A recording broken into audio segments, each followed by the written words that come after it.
Chris Sutton can't shake a Celtic failure feeling, and here on Fog Football, we're going to break it down DX style. So let's get into it. Welcome back to the channel. Chris Sutton doing his weekly daily record piece, and we are going to speak about it. So this is what he had to say, and I quote: Celtic fans seemed happy enough the other night as their team was demolished in Dundee. Jota was in full flow, like he'd never been away. Adam Adey was banging in form and backing the goals, and Maida was doing his best Henrik Larsson impersonation.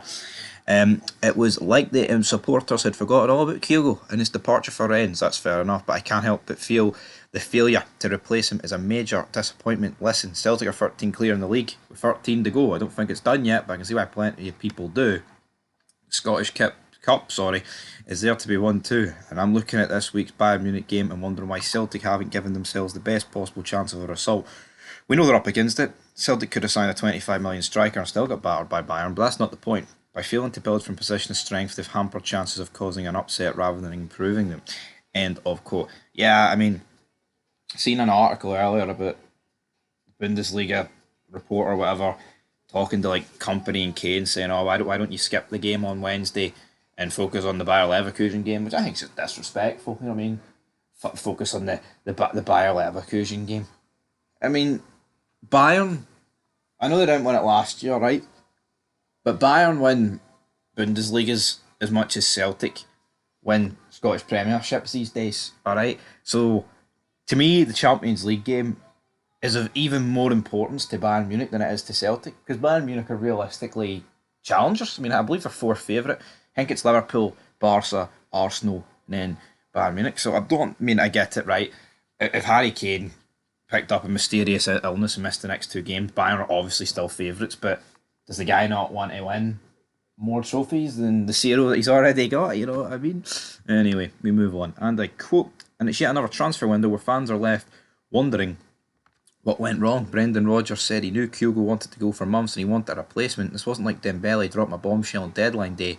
Celtic had plenty of time to prepare for his departure. It defies belief they allowed KYOGO go without the new man being lined up. Ask yourself, why is Tierney not at the club right now? He certainly wanted to be, rather than making 5-minute cameos for the Arsenal bench. But the reason Celtic will have to wait till the summer is because Arsenal didn't want to let him go right now, and the player had to lump it. Why did that rule not apply at Celtic? If Celtic were not sure of getting a replacement, KYOGO should have been told to hold fire. I get there was big money involved, but it's not as if his money is tight at Parkhead. By letting him leave, Celtic completely showed their hand. Clubs knew they badly needed a striker and would be desperate. No wonder the prices shot up. It's rookie stuff when it comes to negotiations. As I've said before, it was just an unnecessary risk. And now Celtic are going to be sweating on the fitness of Adair until the end of the season while putting a huge burden on Dyson Maida. The latter will be a huge loss for the Bayern game and just underlines how mystifying the window turned out. There are questions to be asked about the recruitment process at Parkhead. Celtic have left it late a few times now and it's finally caught with them. End of quote. Here, I mean, I agree with Sutton. Celtic did not need to sell KYOGO. Right? He was under contract. But maybe, well, by the sounds that he wanted to go in the summer, that didn't happen. I mean, honestly, we don't know why KYOGO's really wanted to leave. He's gone, so it's done. But maybe that Man City bid, turned his head a wee bit. But at the end of the day, if Celtic couldn't get a replacement, well, what would Celtic fans rather? Keeping a guy they don't want and not being able to bring Jota back? And clearly Jota wants to stay. I mean, wants to stay. He wants to be a part of Celtic. You can clearly see how much it meant to him coming back and scoring. So, for me, I think it is the correct decision to get rid of KYOGO. He's not getting any younger. You're selling him 10 million.